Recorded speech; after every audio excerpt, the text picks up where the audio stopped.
kamum yo miñirade mum kamum yo talibade mum kamum yo julwade mum non tade gal sadibu tadi yulade yawtuno khadim rasul alomtino almudefuna labano tima gal sadibu khair tu jodo melagu khair tu jodo lom togol khair tu jodo gardagul khalifa gal sadibu kadim de yauti yom tano sadibu ya lumtino serenda fona labano bantima gal sadibu kamu yota di bademu yudinde maunirademu lumti kami nirademu lagollana di sadibu yauti sekun alwali lumti kasiku ilmuli kayetu mangiluli lumti dagal sadibu ya dema Allah ardini ya dema Allah titini bekamne Allah tantini khalifa gal sadibu نظرت مناقبه اللي الزمان به يبدو بيان عجيب سدوس الذي سدوس الذي سدوس الذي سدوس الذي سدوس الذي ردت بطلعته تمر ذنوبي على الأقاب والشيح. شكرا. غمدك والسعد خير ينمى إلى كل سعد زاخر اليم أريحي النبي نال ما نال في سباه ولما يعد أشرا مدت له من سنيه كل من قال أن للعوس ندا أو شبيها في قدرنا عينه سنسصال. أعوذ بالله سميع العليم من الشيطان الرجيم بسم الله الرحمن الرحيم الحمد لله الذي قدس أسرار أصفيائه بماء التقديس وأضاء أسرار قلوبهم بأنوار التجليات من ظلم الهناديس وأسس بهم الدين على دعائم الحق أي تأسيس فكانوا في غياهب الجهل أدواء كالمقابيس وفي مهامه الضلال أعلاما وقماميس وأكمل الصلاة والسلام وأنماهما على سيدنا محمد الذي استمد من فيض مدده كل راهب وقسيس وعلى آله وأصحابه الهداة البرانيس ورضي الله تعالى عن غد الرباني والغوث السمداني من زهرت بركاته شرقا وغربا ومناقبه في الناس عجما وعربا الشيخ الشيوخ السادات الشيخ سعد أبيه ابن شيخنا شيخ محمد الفاضل درهمة الأفاضل قطب الأواخر مع الأوائل ورضي الله تعالى أيضا عن شيخنا شيخ العارف الوابي الموصوف بما أدت النبي البحر الزاخر مع والوالد والسادر شيخنا ووسيلتنا إلى ربنا الشيخ محمد جاي. إخوتي في الله ولله وإلى الله أحييكم بتحية الإسلام وأقول لكم السلام عليكم ورحمة الله وبركاته. caggal en jetti Allah mo ganduɗa kan woni cegguɗo o laɓɓini sekkereji yimɓe makko suɓaɓe ɓe e ndiyam cenogol laɓɓingol haɓe mbawi anda Allah ɓe laɓɓini hakkude mumen e Allah ɓe kolli men Allah o won Allah mo ganduɗa kam tawnono men o jamma jibinande nelaɗo sallllahu alayhi wa sallam rowane o tawtini men mbo hekk heɗen toro jalla yema tawta mbo wuuri on Allah mo ganduɗa kam cheikh cheikh Saad Bou wi alhamdulillahi alladi qad infarat bi annahu laysa lahu kufuwan ahad jettoje godani Allah mo ganduɗa kam woni goto tenduɗo kala mo wona kam mum kadi ɗum kam woni tenduɗo e zati mum e sifa mum e golle mum o ala mbo nandi o ala mbo yaadi o ala mbo mengodirete o ala mbo hollodirete on woni Allahu subhanahu wa taala fa'alun lima yurid gollowo ko wela ande golle gongol ko wela ko ɗon o suuɗi goɗɗo a windere nde Muhammadin sallallahu alayhi wa sallam o wi ɗum mi jaggima mi waɗima giɗam ko an gaddumi windere nde kal jiɗɗo ɗum mi yiɗo kal jiɗɗo momi yiɗo ɗum kal gaɗɗo momi ani ɗum on woni Muhammadin sallallahu alayhi wa sallam ganduɗa Allah ndede tawi tagore nde o wi qarama uktub ma kana wa ma yakunu wa ma huwa kain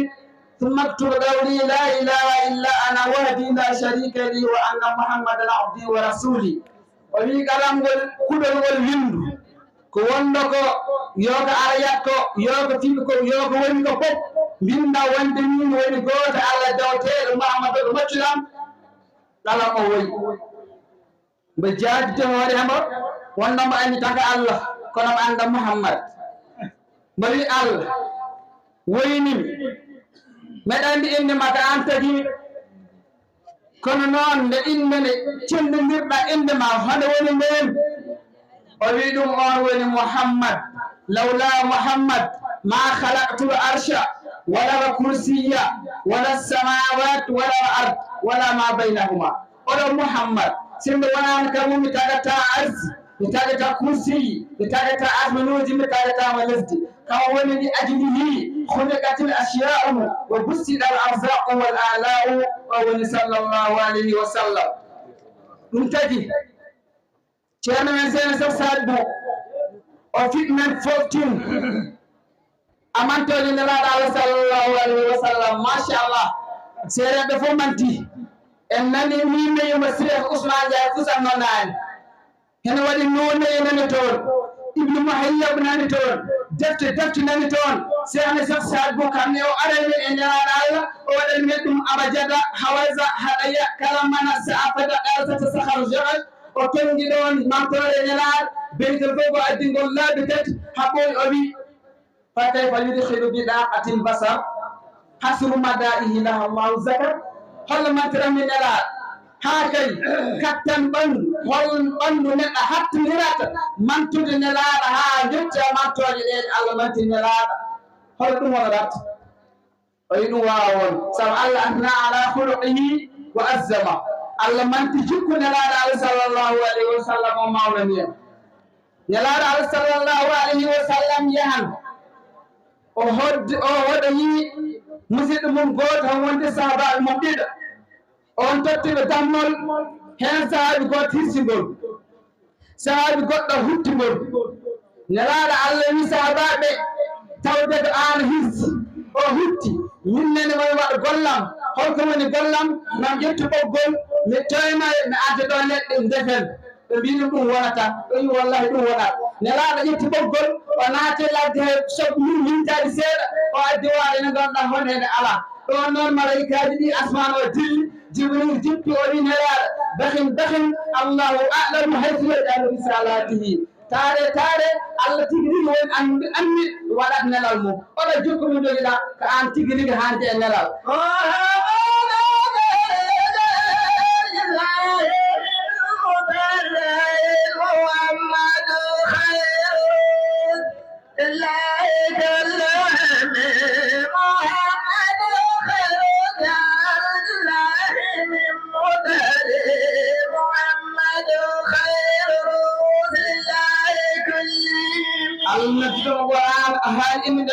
لا بني وما محمد إلا رسول قد خلت من قبله الرسل محمد رسول الله والذين معه أشداء على الكفار والذين آمنوا واتبعوا بما أنزل على محمد وهو الحق من ربهم وما محمد إلا رسول قد خلت من قبله الرسل هل نقول ناي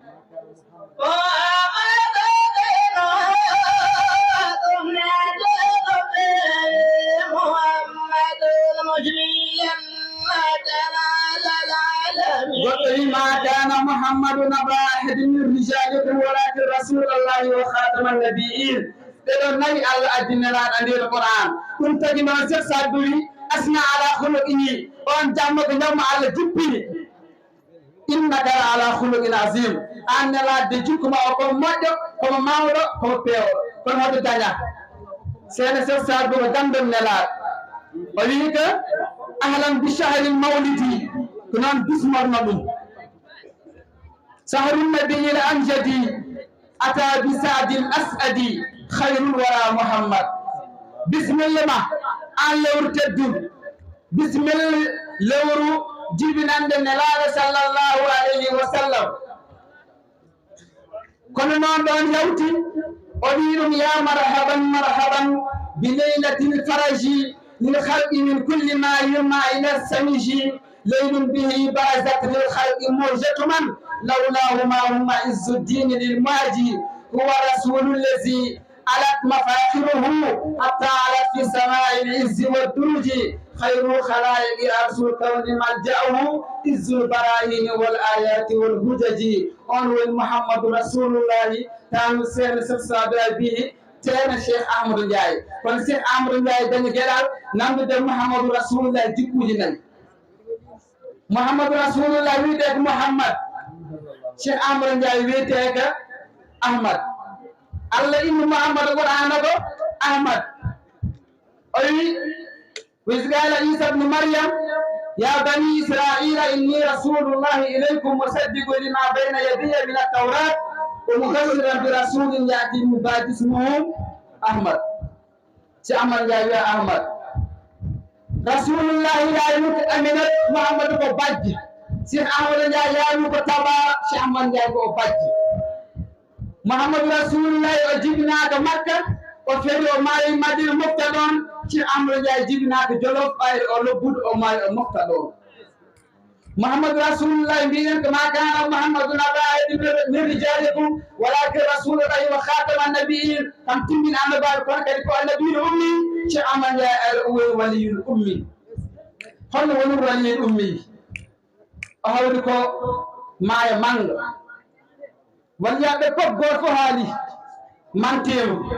كون ولي بين بقلبي سر الكون والأمر مختلف وأمري أمر الله مسكان أمريا الشيخ نسأل سعد بوتهان دعاني الشيخ نسأل سعد بو كدان الشيخ نسأل سعد بو ليدم أنال أودم إليه أجنال تلما فأتوا ولي الأمي زمان قوتو فأتلو سيرن بناني ولي الأمي ناتي لزني ولي مفيرا جنو أن نبا بنتولي بمبي أو ولي من كل بتوع بمبي ولي ولا وانا ولي أن تيرنا كمال إشوبار أفضل الشيخ أحمد نجاي بنيال جاي جداي غوت هوقت يل وقت يل الشيخ أحمد نجاي يوت جول الشيخ أحمد نجاي منكم علمود كي تنكي دم جول أن تيرنا ما يوت أو جول أو تقبيلة الإحرام أو دم دير أو ركان أو جوتان أو سجان المنكاوى بمبي أبد من كل وانا بوتين اللوتين ده اللوتين ينجون هذا تشيلين ده تشيلين أولي علم به رندن أولي رندن ده إيمانين هرا ديوت ده إيمانين فانغ دكاندار أولي من تبيانجر نودينجر بس نجد هما كتر مكررة كنا كنا مبايرم يسود كابل سندين دين الله أكبر شيء أمان جالين كم هم كيت الله يتمر نعم يجدي أولي يسود كابل تريم شيء أمر جاي كوا تعلمه أطوف ببيت الله والناس نظام كما طاف بعض القوم في سر والجار وزاد قبيل اليوم واليوم ربما أتاني بيت الله في موضع يجري ولسه أمر يأتيك أولي تقول الله كنت مسؤول كاب ولي أمر كنت أمر ينجيك وانتير نقول وانتير ما دنيا موجه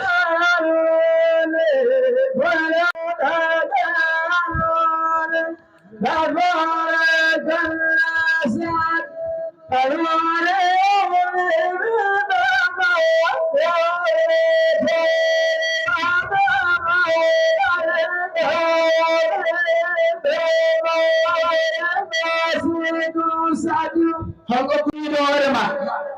walla ko fampade bande walla ko leydi ndi woni ɗo walla ko yiide gollagal Allah rokkuma aɗa ɗum rokkani ɗum Cheikh Amadou Ndiaye rokki ɗum Cheikh Amadou Ndiaye sa goyi ɗo ko shuhudun ala annana sadarna muridana hada wa khasatana wa zabadata ziyadata tariqatina التقي النقي السالي الشيخ محمد الجاي وهو المؤمن الواسل الذي ينظر بالنور ويأخذ بهدية رسول الله صلى الله عليه وسلم هلن غند او تفيد صفاتي ودوانا إنه الشيخ أحمد الجاي ميتم الشيخ أحمد الجاي وأمنا المبدأ وأما من بقى فأما من بقى وآثر الحياة الدنيا فإن الجحيم هي المأوى كلام بين نجدنا أدون أولنا أدوناك ونجاني ما تجايبه وأما من خاف مقام ربه ونهى النفس عن الهوى فإن الجنة هي المأوى كلام ولي دار بيس الله ترد فتان ما كتان بلاد فتان ونجاني ما الجنة شامل جاي دوانا سمينو المون بيتي سخ ابو مبوت o meɗi jooɗo galde mun ha ɓooy horti ɗaano horti ñandin homo jogui mette ɗernde homo miijo leɓol sirat homo miijo misan woni peesir homo miijo miɓɓere ɗabiri homo miijo nammugol malaikaji nder ɗabiri o horti ñallin ha ɓooy o immi en yaade Cheikh Amadou Ndiaye o ittumi ndeɗo jahni nde yetti Cheikh Amadou Ndiaye Cheikh Amadou Ndiaye bismi ɗum ɓe jooɗi ha ɓooy iɗo Cheikh Amadou Ndiaye Cheikh Amadou Ndiaye kiɓana jaaba waat ko ɗeɓɗo moƴƴade seeɗa Cheikh Amadou Ndiaye moƴƴi seeɗa ha woyi o bergiti o jooɗi o wi Cheikh Abou a yii leɓol takkude leɓol sirat a yii miɓɓere ɗabiri a yii soare malakayin ko an ligganto ɗum hoorema oɗon gandi o beaɗo ni o dewano wadde almuɗum mun hono poti wa tegade kosgal ɗon o tegino holko guurten won poofali men won ñaawde men a yarde men nguuren la ilaha illallah muhammadou rasulullah ko ɗum woni yidde ceerno ma ɗum woni fankude ceerno ma ko ɗum woni mawnede ceerno ma tegaɗa e ngal kosgal ngal o tegino ñamno janggo yewmal qiyamati kalɗo o jooɗi gondon kono noon haɗa barkene ceerno o haɗa yaa barke ceerno he haɗa yiɗi ceerno o te a waɗani ko waɗanno ko janggo yewmal qiyamati gondota tanka ɓe mbaɗano ko moƴƴi yo Allah dande en ɗum ɗo Cheikh Amadou Ndiaye noon ñan Cheikh Amadou Ndiaye waɗi no ɓuurel gawdi Cheikh Amadou Ndiaye foori kayma jeeɗiɗi almuɓe fulɓe fof pottiti sinam Cheikh Sadibou waɗi Cheikh Amadou Ndiaye ɓuurel gawdi on saha fulɓe fof heɓe kewi Cheikh Amadou Ndiaye almuɓe jabbaniɓe mumɓe ɓe poorani kaymaji jeeɗiɗi hen kayma fof dammol wumi ɗo en dofgal kayma fof a peŋɗe e dammol wumi ɗo Cheikh Amadou Ndiaye itti wutti ceernaɓe on ganduɗa feera borno bon o dadi o hotti ceerno Cheikh Sadibou la ilaha illallah hemɓe reeri semɓe fof ceerno Cheikh Sadibou boni nder kayma Cheikh Amadou Ndiaye boni bowo kayma almuɓe ɓen jaɓiba ɓen doni ceerno Cheikh Amadou Ndiaye ɓen jaɓiba ɓen doni ceerno Cheikh Sadibou hono ni Cheikh Dawoud Deme waddano Cheikh Ahmed Taqiullah o kuccitanno Cheikh Ɗari Boyu Cheikh Daoud demo Cheikh Ali Boy imma arjur tema mari amuna jaggi Cheikh Hammed min o acci won o yettimol ganduɗa fa sa'atun yakunu kal majnuni wa taratan yuwa ala sukuni o dartima dambe bitter o kangar sago yitere mum sen Cheikh Sadbou almuɓe hen ganduɗa on jour Cheikh man jang hisina jeeɗi ɗo almuɓe mi Cheikh Sadbou Cheikh Ahmad Ndiaye bonni kaaki dogoronto Cheikh Sadbou yento wi Cheikh Ahmad Ndiaye am yoni o yiɗum min de kaka ha mbiyata tan cohlumi kala ken ma wel ɗum weeli Cheikh Ahmad Ndiaye hucciti sen Cheikh Sadbou wiyaɓe kewani rardir guetti ko dokkuno ɗum hormo ko jinno ɗum ko ponko ɗum ko noon almudo waɗatno o yiɗum Cheikh Ahmad Ndiaye a yiɗi gari gonɗiɗo a yiɗi baali a yiɗi ɓe fuɗɗi jooɗiɓe ɓe gona jiyaɓe ɓe jeeyi rewɓe gona hol ɓe ko rimɓe daaɗi mumen heɓe gacci ƴetti jawdi mumen ɓe totti ɓe cokki am o wi sene Cheikh Sadbou ka tan nelaɗo Allah sallllahu alayhi wa sallam ka joom wilaya ka an wino mbiɗal biya sirrul kawni ko nder ɓerdam min Cheikh Sadbou ko toon sekkere aduna woni hade wino noon duuɓi 14 wal amru muhtafin ɓe mbi Cheikh Sadbou ɗum hawni o wimen wa amriya amrullahi min bon gueɗal goni gueɗe Allah muskana amriya ɓe mbi ɗum wadde an kam ko ni tan jawata o wi on ganda kam bon wa nawmiya hawdul gaybi in kuntu naima wa jalla jalalul gaybi an haali nawmiya si on mbi kam min Cheikh Sadbou meɗo nokkimen ɗaami wode cikke men aɗa on mene nder leera Allah ɗaami ɓe mbi ɗum wadde an kam noon tawi ala wo lastu ladal akwani ra'i haqiqatan min Cheikh Sadbou aduna mo jiiɗo hoɗon jan hoɗon paa hoɗon jaɗi ɓe aduna on ganda kam ɗo wa in gusta fil mawla taraniya faniya salaɓa ni ɓerde ma han jaɗatode geeji o yayi han jaɗatode Serigne Touba yahano ha wi ɗum salamun ala cheikhi suyuhi lesi lahu maqamun rafiun wa huwa laysa yubara mo andu min woni sen Cheikh Sadbou so yeehi ha jiiɗa Mamadou Khadir wino la amri laqad tafawattu kulla faqihin wa kulla akhin sirri wa kulla nabihin wa tuftu fi sharqi lbiladi wa qaribiha farama misla sena Cheikh Sadbou wi magam andu min sen Cheikh Sadbou sanati geetan jiiɗa to Cheikh Sidi kayna anna hayi o wi ana habi babika ya saadana yuridu zawala bi kulli alam magam andu min woni sen Cheikh Sadbou sama jawi sen Cheikh Sadbou meɗe hersiɓeɗo almuɓe yomal qiyamati ɓe natdayu sen Cheikh Sadbou wi ɗum maw faari ɗum wonata boni tati o wi ɗum meɗe hersi heddani hakkude mamo darto hemoni garante men saabu nedide almudo adabuhu yukarriru ziyara muwasilun hadiyatul muhtara almudo ruttina duulade ceerno mum ƴeewa hadiya o ɓurɗo yi tottira hono nena Cheikhna Cheikh Ahmad Ndiaye le seere mba yoni ɓe almuɓe wonɓe hannde ɗo mbaɗat o wi wotomo taƴ Cheikh Ahmad Ndiaye wi ɗum mamo faami mbo taƴata o wi ɗum meɗe hersi totte sohnaje walla almudel jignaɗo mun ara mi horno ɗum yenade ƴewno gacci foti hoɗon gandi o lorta almudo mum hoɗon gandi o watta almudo mum gattanani lorta sohnaje munne kay sen Cheikh Sadbou wi ɗum ɗum wonata ɗegge tati Cheikh Ahmad Ndiaye ndegen ko wonata sen Cheikh Sadbou noon sigi wi ndegen ko wonata tawɗa ko ɗum laaɓi ɗum hakkude mon e Allah nin jongo mun gol laaɓiri ɗum sabu wino ko wa na'uzu billahi an nakuna min aljahilin Cheikh Ahmad Ndiaye wi ɗum almuɓe ma meɗma tori yoɓe ñiɓɓe joto l'islam joyɗe yo mbawa julde almudo Cheikh Ahmad Ndiaye wat feere mbawa juul timmina rukiƴaji ma sujjudaji ma gandida Fatima simore ma gandida ƙabal ma e bade ma noon mbataɓe caggal a seedima Allah woni goto nulaɗat mattuɗo mum si lewol gorko ari wati wi mi wonan weloɓo wati wi komi eggoɗo wati wi komi caktoɗo sa wawi hoor jawdi ma si askini asku woto sokkude ɗe jiiɗaji ha mbasa addu ak hakke Allah o wi makka si yonti so mbawi yoɓe kajjoyi soɓe jogui jawdi o wi ɗe gueɗe joyyi kalde ɓe dekkaniɓe ɗum min sen Cheikh Sadbou kala koɓe mbawi waɗe pere goti min Cheikh Sadbou ma ɗumen joggana ɗumen hollo tanam rasulullahi sallllahu alayhi wa sallam mi tawi ala noon kala almudo ma ɓiɗɗo won neɗɗo jeygol hadde min male yamtu e wonde almudo ma yo Allah haɗanen wonde almudo Cheikh Amadou Ndiaye ha ɓoye gonta goɗɗum ɓe mbiyani wonde almudo goɗɗo ko boni de mbiɗen ko yo Allah haɗan men wonde almudo Cheikh Amadou Ndiaye ha ɓoye gonta goɗɗum min de yo Allah haɗanam ɗum kal jiɗɗo mi Allah haɗan ɗum ɗum sabu Cheikh Saad Bou haa jomtaaka kala ko haali ko Allah haali ɗum o wi ɗum mama huur hamaya a obbata ɓe ɓe mbiɗa wona taalibe ma wona esma wona debbo ma Cheikh Amadou Ndiaye wuuri hamma yi giddego maayi ɗo jonngu mum o wi ɗum nan yowmal qiyamati ko seɓɓi mbaɗi ɗum min nantaɓe aljanna min tottitaɓe ñalaaɗo Cheikh Saad Bou nan nata mon aljanna tan holɗum ɗum bolol ngol o wi heeɗa e men mo gasata Cheikh Ahmed Taqiyullah ari yokki heeɗa Cheikh Amadou Ndiaye Cheikh Amadou Bamba ari yokki heeɗa Cheikh Amadou Ndiaye Cheikh Ɗaari Boye ari yokki heeɗa Cheikh Amadou Ndiaye Cheikh Iwol ari kam o ɓesdo heeɗa Cheikh Amadou Ndiaye wadde mo taƴani guettati gonɗo hen gueɗal en gueɗɗe en jii hunde hamma yubbani heeɗa e moni jab hedde ko yowmal qiyamati eɗen jatorma en naata aljanna si en mbaɗi ko Cheikh Amadou Ndiaye wino ko si ɗum yawti eɗen calmina eɗen juuɗo Sirif Bolonno ibnu Cheikh Sidi Boyo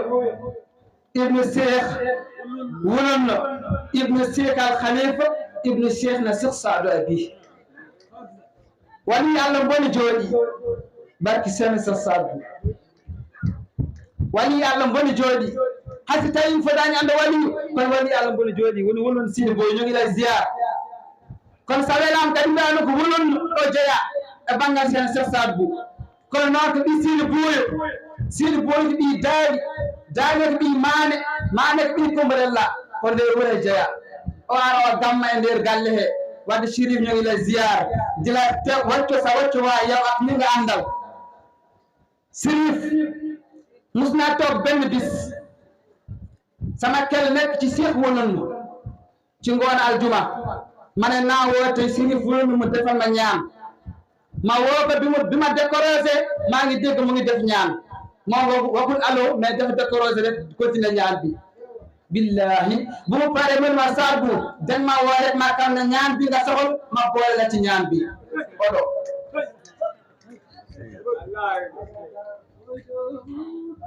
eɗen tawa yo Allah junno balɗe mum eɗen juura xalifa meɗen woni Cheikh Amadou Ndiaye woni Cheikh Amadou Ndiaye yo Allah junno balɗe mum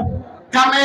ɓiɓɓe Cheikh Amadou Ndiaye wurɓe ɓe eɗen calmina almuɓe Cheikh Amadou Ndiaye wonɓe ɗo